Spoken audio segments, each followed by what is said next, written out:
high school holla. K104 Friday Night Lights. It's right around the corner. And I'm up early this morning. Those Lions, they're roaring out in Oak Cliff. Those Life Oak Cliff Lions are with me. Head football coach, Coach Orrick. Thank you so much for allowing me out at practice today. Oh, appreciate you coming out, man. All right, Coach, let's talk about it. Last year was your first year as the head coach, but you've been around the program. So what was just some of the adjustments you had to make going into last season being your first as a head coach? Oh, man, let me tell you, the amount of lessons of a first-year head coach, I could probably give you an hour or two interview on that, especially being a defensive coordinator before. You think of everything, just from a schematic standpoint, and you don't see all the behind-the-scenes stuff that your head coaches do. So very thankful to the head coaches that came before me. They helped prepare me. But, it's really learning to delegate, I would say, is the biggest thing for me. I'm the type I like to do everything, and you overextend yourself, you don't do anything the right way, a lot of times. So, for me, that first year was definitely learning a lot of how to delegate and what things you can do and not do as a head coach. So last year, you didn't necessarily get the wins you wanted, but you all put up a lot of points. What are some of the things that you want to work on this coming fall ball right now?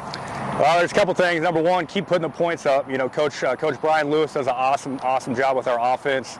If you come and watch us, you'll see some formations you've probably never seen before, and that's what makes it really, really hard. I know he makes it hard on me as a defensive coach, and just in practice, going up against that offense. So continue to put points up, and then defensively, we're making some changes to, curtail some of the issues we ran into last year, and hopefully have a lot better success as a team this year. All right, this is kind of a two-part question. You all are at the 3A level, but you are in Dallas, so people think it's city, but at that 3A level, you do run across a lot of one high school, one like type towns that you all have to play. So how do you go into that and just explain to people, the difference between a public school versus a public charter school? Yeah, so 100%. So we pull kids from anywhere really in the DFW, so we got kids from north, south, east, and west.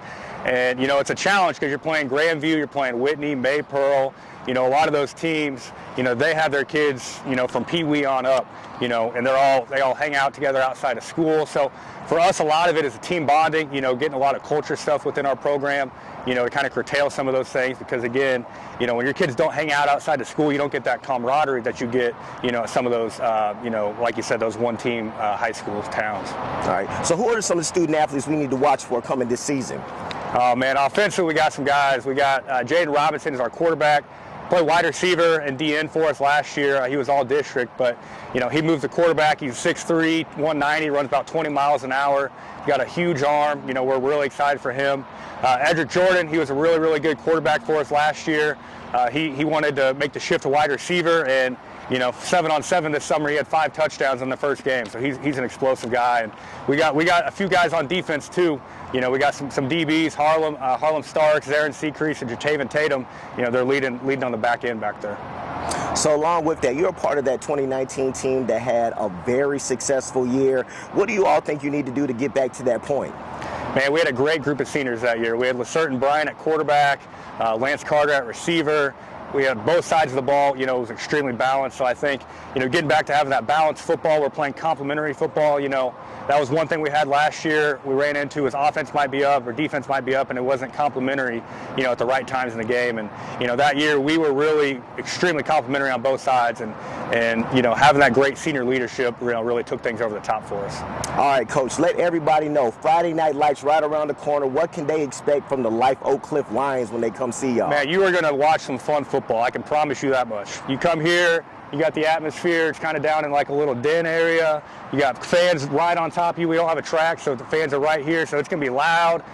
It's going to be a lot of fun, though. We're going to put up a lot of points. We're going to do some different things on special teams to make it fun. It's not, it's not your old school, wing T or flex bone. No offense to those offenses, but we'd like to put a lot of points up. Like to spread them out. And then defensively, we're gonna bring the heat this year too. Coach Orrick, I thank you so much for allowing me out. Ron Murray, K104. Thanks a lot, Coach. Appreciate it. Come out anytime. Watch that, y'all. Come on, beast of the week. Who's making noise?